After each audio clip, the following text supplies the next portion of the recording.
আজ আমি ভিডিওতে দেখাবো হোটেলে বড় সাইজের টুনা ফিশকে কেটে কীভাবে ডিবোন করা হয় বা ফিলেট বের করা হয়।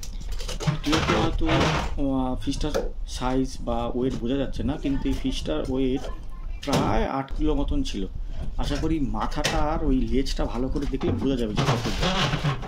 তো এই শেফের নাম হচ্ছে মার্ভিন শেফ, খুবই অভিজ্ঞ একজন শেফ আমাদের হোটেলের। তিনি তার সুদক্ষ হাত দিয়ে খুব সুন্দরভাবে প্লেটা বের করছে। এই যে ছুরিটা ব্যবহার করছে সেই ছুরিটা প্রচণ্ড ধার এবং ছুরির মাথাটাও খুব সরু।